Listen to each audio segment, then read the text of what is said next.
Hello, and welcome to Real Person Reviews. My name is Sam, and I'm a real person. And today I want to talk to you, boy, you can tell I haven't done this in a while, about Splatoon 3. It is. For the Nintendo Switch. And I guess for starters here, a little preface on this.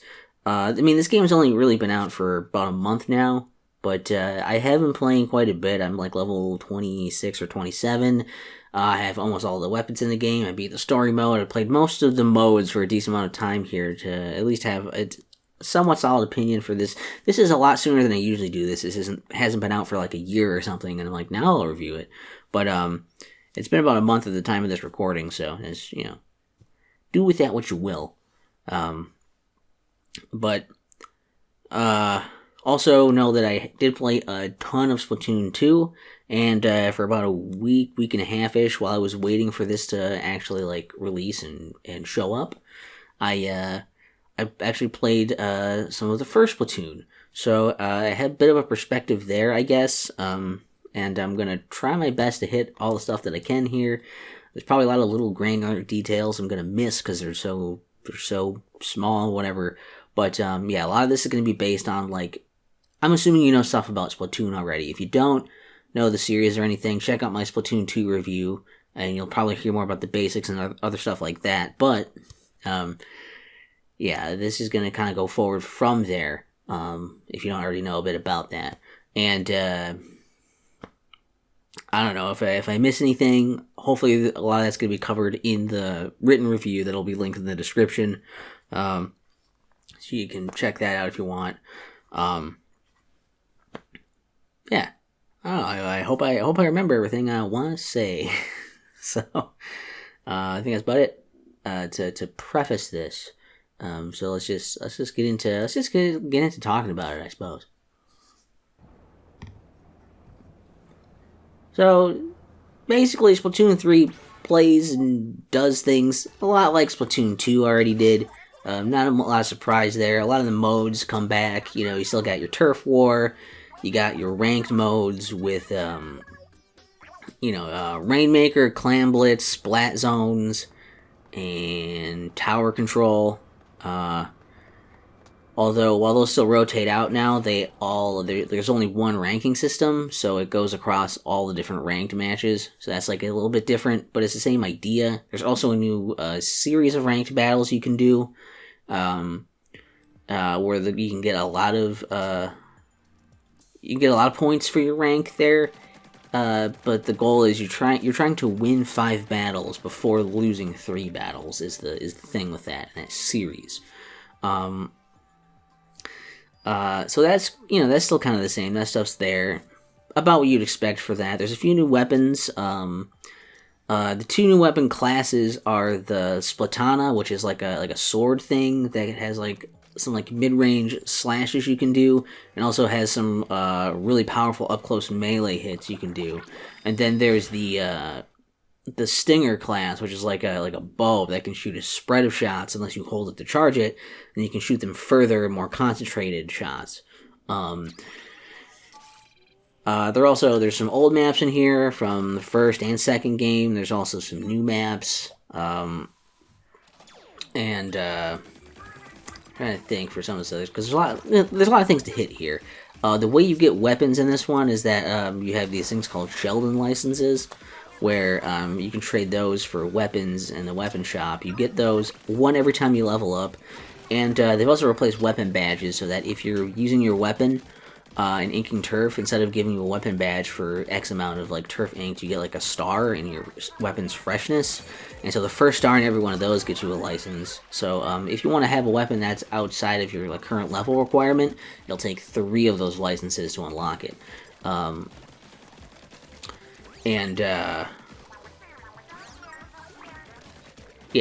that's the thing with the weapons.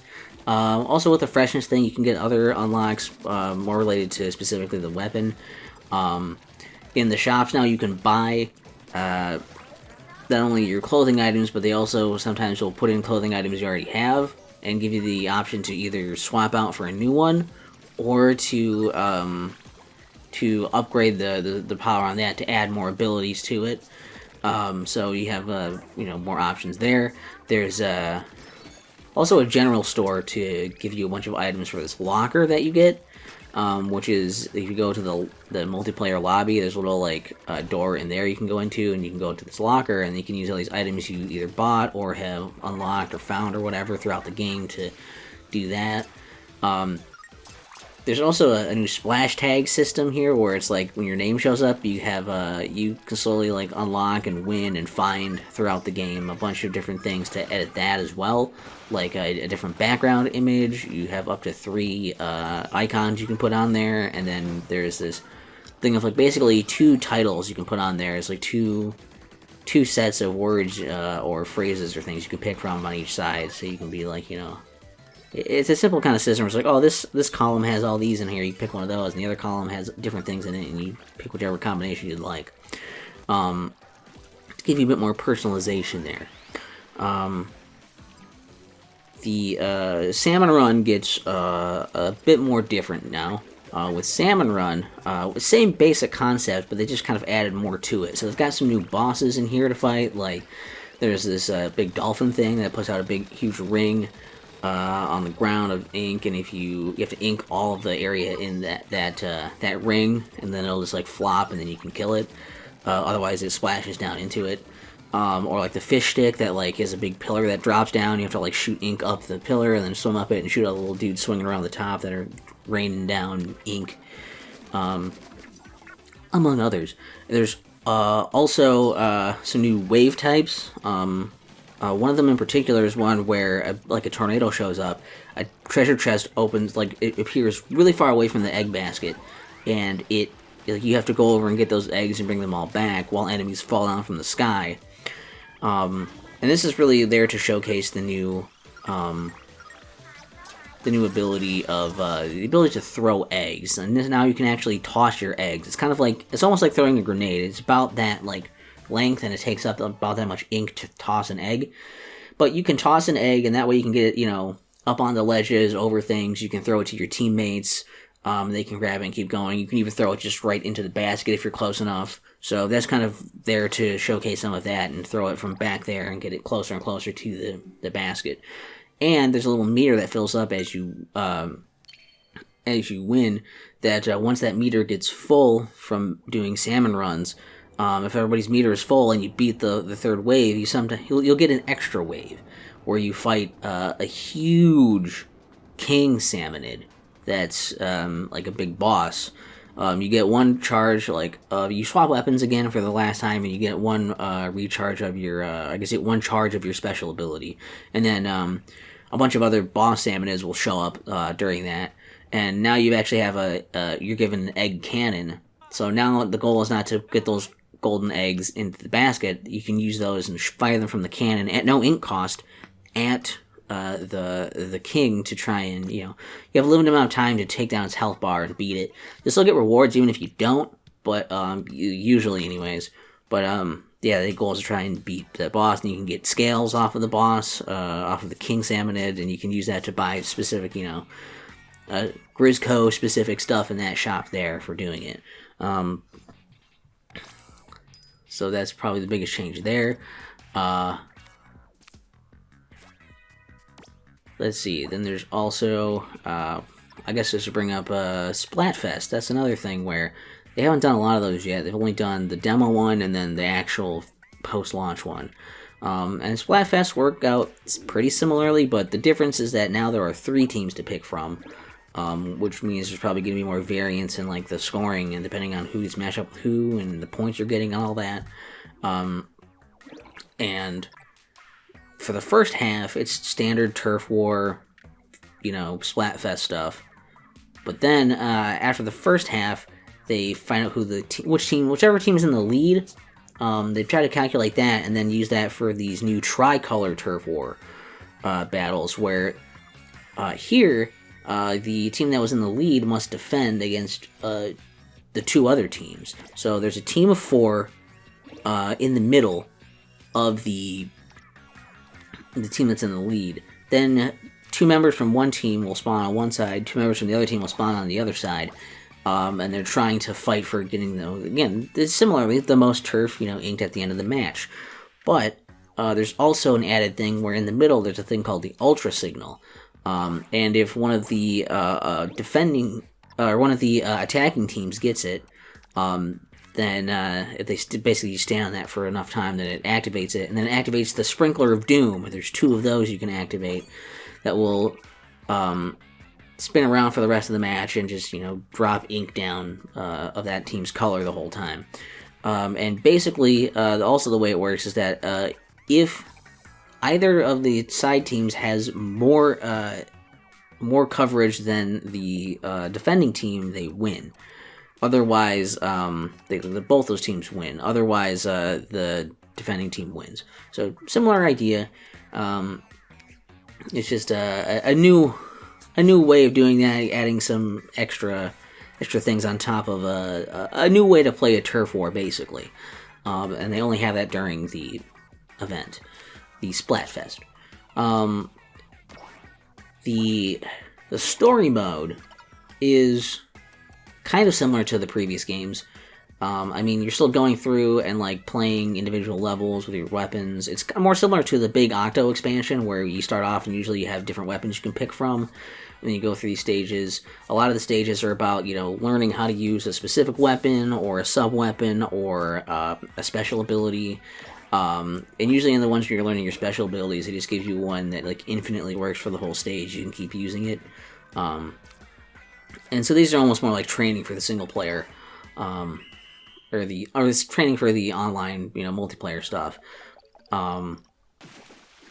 The actual the premise is basically, great Dafffish, gone, you gotta go find it. That's kind of the same thing again. But here, another few changes is that they have, in the overworlds, you kind of have to unlock different areas of it. So you need power eggs from the levels to unlock those.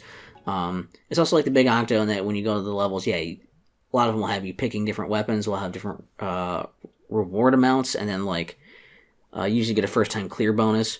There's really nothing hidden in the levels as far as collectible things. That's all in the overworlds that you'll find, and some of that stuff will be used in the game. Some of that stuff, in the single player, some of that's used in other areas. You can still find food tickets and splash tag items and stuff like that. That can show up there as well. And while you're going through, one of the changes is that everything that you ink will slowly give you upgrade points, which is how you upgrade your different abilities.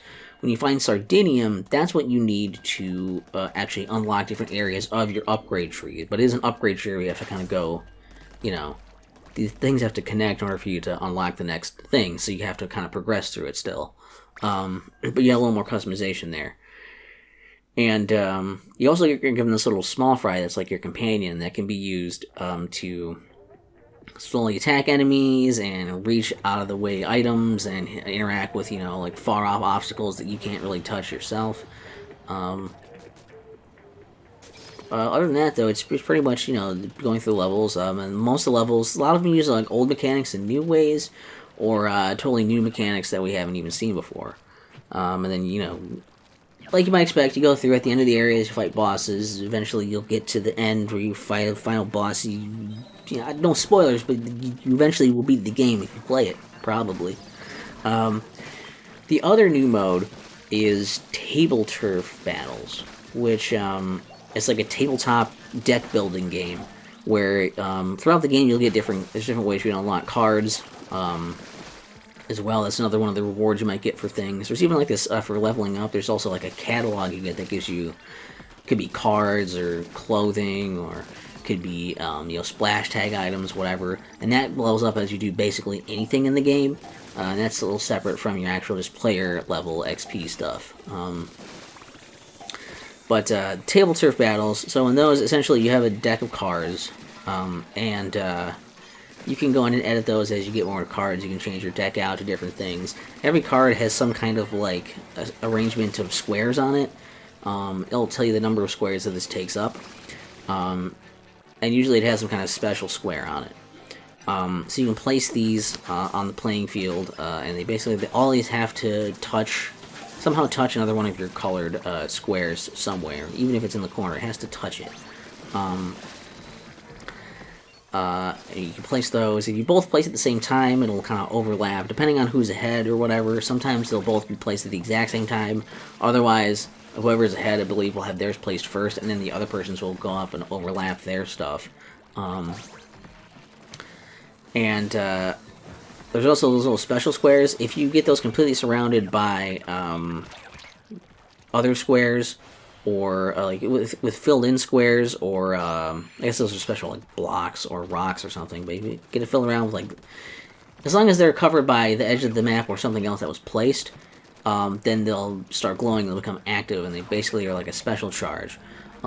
Every card has a certain requirement of those blocks that it needs in order to be used as a special card. And when you activate that, then you can place that, and it's able to overlap anything. As long as it's still touching one of your own special blocks, and the only thing it can't go over is other special blocks, because they're like blocks, not just regular spaces. This is the basic premise of it. And then at the end, once all the cards are played, they'll total up. Whoever has the most spaces filled, and whoever does, wins. Which is why it's kind of table turf. It's kind of like turf war, I guess, in that sense. So it's like a deck building thing that's, I don't even know a great, like, I don't know a very good combination of things. It's kind of like Tetris. It's like a deck building Tetris. It's kind of like a little bit like Reversing almost, maybe. It's interesting. But of course, it doesn't. That's what you do there, and doesn't really take from or give anything to any other parts of the game. It's mostly a contained thing there. I think that's all the new stuff to really bring up. And there's probably tons of other things, like, just those other random things, like when you spawn in now, you start in like this thing in the air, and you can shoot yourself down and around the spawn area rather than a specific spawn pad. You can even super jump right out of that thing to somebody rather than having to go down at all, which is, I guess, to help people from spawn killing you. And just, I'm sure there's a ton of things I'm missing, and I'm sure even in the written one I probably missed a bunch of stuff too. You can always go to the wiki and find all the little details, I suppose, and I'm not mentioning for changes and new things.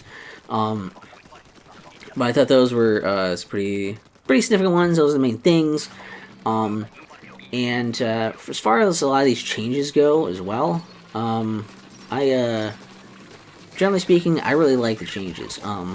A lot of the stuff seems to really add to the game, rather than trying to swap things out, or just, like, polish things a little more, because they were already pretty well polished in Splatoon 2. So, like, I don't know. Just as a general thing, like, I don't know, like, the music's pretty good. The visuals, actually, while they're pretty similar, I was more impressed at how good it looked in handheld mode. It didn't seem to, like, I didn't notice, like, a big, like, dip in the frame. Like, it still looks really smooth and nice, and that kind of surprised me. Obviously, like, I love Salmon Run. The changes to that have basically just been all positive, where it's like, hey, you can now go and, like, you can throw the eggs to, like, toss your teammates, toss over when it's difficult. If you have, like, kind of a crappy weapon or something, or like, you have, like, a long-range weapon, you can sit closer to the basket, and people can throw eggs to you, and you can put them in the basket. Especially for, like, the mothership waves, and there's a bunch of, like, eggs everywhere. You can go and grab those and throw those closer, so people aren't just, like, scatterbrained looking everywhere for, like, where did all these things drop? You can try to get them closer. The cool new enemy types make it more dynamic, with, like, all the different kinds of bosses you have to fight. Then there's those Xtra Waves, which are really, really hard, but they're really, they're challenging. They're a really cool thing to be, like, really work towards. Like, this is the thing I want to overcome, because after you play for a little bit, it's not too hard to necessarily beat the third wave a lot of the time. Getting that Xtra Wave with this huge King Salmonid that's pretty nuts. Beating that seemed to be pretty rare. So I pretty much love all the changes they did there. And like I said, for maps, they have, like, old ones, they have new ones. They did a good job of kind of depopulating the maps of really annoying spots to ink. There's not too many weird, like, here's a little thing that you can, on the little top of this thing you can ink, or here's area you can ink, but there's a bunch of obstacles here, so it's really difficult to ink all around them if you want to get, like, a really solid inking job on all these spots. They kind of made it a little more flat and basic for a lot of those parts, so you can actually effectively ink areas rather than trying to get around all, paint around the scenery. It's like, move the stuff, you move your stuff away from the walls before you try to paint the walls rather than trying to paint around them. I feel like they did that,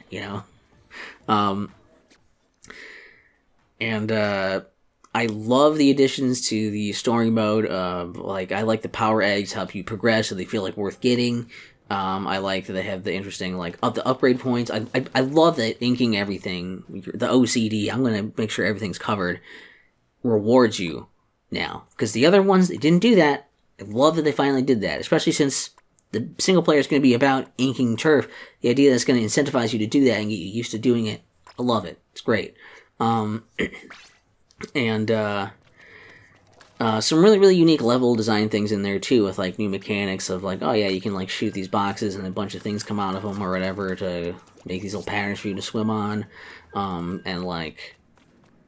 Just, the ones, there's, the breaking the targets thing and different ways of using that to go through and unlock the next parts of the levels and things. There's a lot of really interesting things, even with older mechanics. They did a lot of really cool level things there that was made it really fun to keep playing through all these levels rather than feeling like it was just here's this kind of level again, you get it, and bored of it. It didn't really have that effect on me, so that was really nice.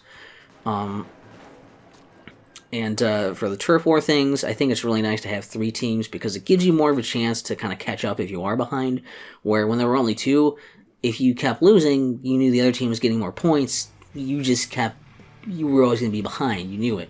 Whereas here, because there's 3 different teams, even when the tricolor battles are going on, sometimes you can still get, normal battles, you can even go in and select normal battles sometimes as well, so that, beating the other team, you can maybe get ahead of them more, and any losses you have against them aren't going to go to the team that's in the lead, so you have more of a chance to get up points to try and overtake them.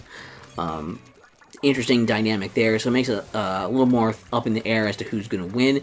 It makes it feel more like it's a real actual fight towards that, and it means that if you do really well on your matches, even if you lose, if you get lots of points, that can still mean a lot depending on who you're facing off against and what's going on. And it might even mean more than the other team winning sometimes, depending on, the circumstances. It's a really, really cool way that plays out. And, of course, the tricolor battles are they're really intense. There's a lot going on. They're very action-packed, but I really like those. It's a really interesting new spin on turf war. I like that a lot. A lot of stuff I really like. And the weapon badge thing being replaced with a freshness thing is cool. I don't know. I like that. A lot of cool stuff there. But it's really good, it does still have some things it needs to work out. There could be updates and other stuff that could fix things, could change things. You can update games now, that's a thing. But right now, the biggest thing, and there even has been an update to try and address this some, but I haven't noticed it do much, the communication errors. So many times you'll be trying to play a game, and it's here's a communication error. I don't have it as much in games anymore. Usually not during the matches as much, but so many times just sitting in the lobby, waiting for it to find a match, and it'll just, error out multiple times in a row. For no good, everything else is, the internet's connected, it's all fine, it's just that their system is kind of shitty for that. They need to fix that. Especially for an online-based game, it's mostly based around playing online, you really need to get that fixed. Big priority. Also, I kind of wish they just had open lobbies for all the different kinds of ranked matches, because if you have to wait for the rotation, if it's all based on the same, rank anyways, it's well, I'd like to just play the ones I want to play, and if I just have to wait for them every time, it's I'm never gonna, if you're man, I don't really ever want to play Clan Blitz, then whenever that's up, you'd be I guess I'm not doing that, but you hope that, man, I really want to do Splat Zones, I hope that they have it up while I'm going to play now. Oh, if they don't, well, shit, I guess I'm not gonna do ranked right now. It'd be kind of nice if they had more open, lobby system for that, I think. I'm not a big fan of the cosmetic stuff for, your locker, because it doesn't do anything for you. It's just a thing to decorate that's off to the side that, a lot of people aren't even going to know are there. right? Not everybody's going to go around the side of the thing on the lobby and be like, oh, hey, there's lockers in here I can look at. And you can't even, like, inspect them the same way when you're, like, waiting for a match. You can only do it, like, between matches, so it's, like, that's kind of frustrating. Plus the items for that, if you go to buy them in the general store that shows up, that new store, they cost an insane amount of cash to the point where it's like, this is really, like, for people who have already finished everything else and they want to get that stuff for more of an excuse to play. But it doesn't really do anything for gameplay, and it's not something you can really easily show off as far as I can tell, so it's like, you know, feels like kind of a waste a lot of the time. On the single player thing, while I like the levels, a lot of those, there are a few of those that, unfortunately, they kind of one-off do a thing and then they don't do it anymore. Like, there's one where you have to, like, blow up these boxes to sculpt the thing that's on, like, the other side. You have to, like, look at this thing on one side and then basically recreate that thing on the other side of the, of this dividing line to make it symmetrical.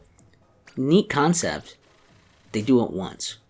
You know, and I guess you do it multiple times with different weapons, but that's also not really incentivized in general, because you don't really get any special reward for beating everything in, like, all the levels with all the weapons. In fact, sometimes they even try to recommend you to use, like, the weapon they recommend for you to use is actually by far the hardest thing to try to use for that level, so that's also really irritating, and some of the difficulty spikes with a few of those levels are just really, really irritating. So, a few of those levels are really tough. Fuck One-Way Ticket to Target Town. And there's another one I remember that was difficult. I don't remember what that one's even called. A couple of them were really, really tough, but, like, yeah, it's just... It would have been cool to see more stuff build the mechanics and whatnot. And, speaking of those mechanics, Tableturf Battles are... They have nothing to do with the rest of the game, really. They have the aesthetic, but, like... They're such an aside. They're kind of tucked away in this back alley to find them as well. They're not just, like, on the main menu, which is also kind of weird. It really just feels like an aside to be like, hey, I'm gonna go over here and do this thing. It's kind of like the Chow Garden in Sonic games, and they're like, man, like, I that's cool and all, but it doesn't have anything to do with, like, the platforming and other stuff you do in the rest of the game. This has nothing to do with going around and inking stuff and playing that. Like, Salmon Run is based on the same mechanics, single player is based on the same mechanics, Turf War, online stuff, they're all based around the same kind of gameplay and mechanics, just using them in different ways. This is just totally different to the point that it also never comes back to affect the other stuff anyway, nor does the other stuff really do much to affect that other than give you more cards to use in it. So it's like a neat thing, but it doesn't really fit well here. I don't know. Also, the saddest thing of all, really, is that they don't have Marina in this game. So, they immediately never going to be as good as booting up Splatoon 2. Ever.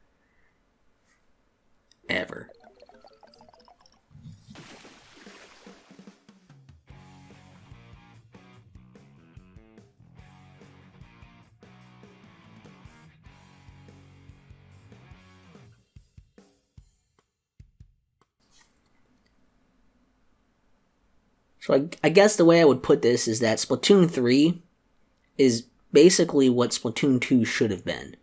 Splatoon 2 kind of feels like Splatoon Deluxe. You know, it does a lot of the same things, and it does them better. It has more polish, but they didn't really add in new things until that big Octo expansion. Whereas here, I feel like a lot of that stuff, those ideas, they're here right from the start. Plus lots of new things, additions. They've really done a lot of stuff to make this feel like a significant jump forward, and that's great. It might still kind of look and feel, and anybody like if somebody who doesn't know the series kind of just looks at these three different games, they're not going to be able to tell them apart. They all look kind of the same.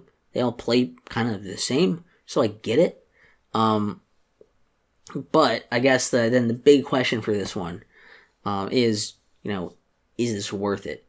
If you haven't played a Splatoon game, you don't have any of them yet, this is the one you want to get, because the other ones are only going to slowly have their player bases drained down, dwindling to just the hardcore people who love them so much that they continue to play them forever. You'll never win a match. Ever. eventually. So yeah, if you're gonna get one, get this one. It's still gonna be the most supported going forward, at least right now of the three. And although I think you can still play on the first one, I don't know when they're gonna shut that down. But the thing is, if you already have Splatoon 2 and you're like, should I get Splatoon 3? Only if you have a lot of time in Splatoon 2 and would like more. This isn't so different that it's like you need to play this, right? The story's pretty cool, but I don't know if it's worth the full price just to get something new there. Upgraded Salmon Run is really nice, but it's still the same kind of concept.